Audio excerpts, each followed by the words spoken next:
Hello, good morning সবাইকে। তা আজকে একটা ইনফরমেশন দেওয়ার জন্য এই শর্টসটা করা, এই ভিডিওটা বানানো। এবং আজকের ইনফরমেশনটা এটাই যে অনেক দিন ধরে আমার এক্সপালস 210-এর জন্য আমি অয়েল ফিল্টার, মোবিল ফিল্টার খুঁজছিলাম। হ্যাঁ, আমি জানি যে অরিজিনাল স্পেয়ার পার্টস যেখানে পাওয়া যায় সেখানে অবভিয়াসলি পেতাম, কিন্তু সেটা আমার বাড়ির থেকে বেশ অনেকটা দূরে, কারণ আমি থাকি রাজপুর, সোনারপুর রাজপুর। এবং যেখান থেকে আমি বাইক নিয়েছি সেটা হচ্ছে এয়ারপোর্টের ওখানে। তা যেহেতু অনেকটা দূরে, সেই জন্য যাওয়াটা সময়টা একটুখানি অসুবিধা হচ্ছিল, এবং আমি খোঁজও নিইনি ওদের কাছে অ্যাভেলেবেল ছিল কিনা। লোকালি যে দোকানগুলো ছিল সেই সব জায়গায় আমি খোঁজ নিয়েছি, আমার আশেপাশে যে দোকানগুলো ছিল সেসব জায়গায় আমি খোঁজ নিয়েছি, কিন্তু আমি সেখানেও পাইনি। অনলাইন প্রচুর খুঁজেছি, ফ্লিপকার্ট, অ্যামাজন প্রচুর খুঁজেছি, কিন্তু সেখানেও পাইনি।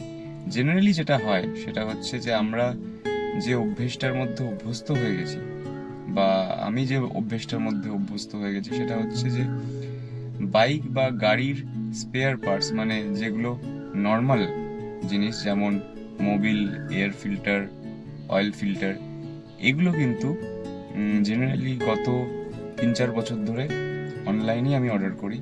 এবং অনলাইনে জিনিসটা অর্ডার করার পরে, চলে আসার পরে, আমি জেনারেলি আমার যে চেনাশোনা জায়গা আছে যেখান থেকে আমি আমার গাড়ি বা বাইকের কাজ করাই, আমি সেখান থেকেই বাকি কাজটা করিয়ে নিই, কিন্তু জিনিসটা আমি কিন্তু অনলাইন অর্ডার করি।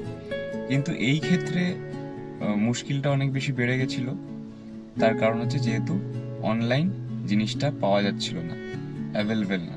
তো তো গতকাল ওয়েলিংটন গেছিলাম, সেখানেই পেলাম অয়েল ফিল্টার, মোবিল ফিল্টার, তাও বেশ কয়েকটা দোকান ঘোরার পরে।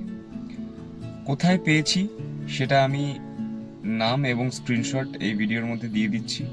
তোমাদের যদি কারো ওয়েলিংটন থেকে হিরোর জেনুইন পার্টস কিছু নেওয়ার হয়, তোমরা কিন্তু মোটামুটি এই দোকানটায় সব কিছু পেয়ে যাবে। তো গতকাল তো আমি পেয়ে গেছি, আমার মোটামুটি প্রবলেম সলভ হয়ে গেছে। দুটো অয়েল ফিল্টার নিয়ে নিয়েছি এবং একটা এয়ার ফিল্টার নিয়ে নিয়েছি। দোকানের স্ক্রিনশটটা তো আমি দিয়ে দিচ্ছি এই ভিডিওর সাথে, আর জিনিসটাও তোমাদেরকে একবার দেখিয়ে দিই।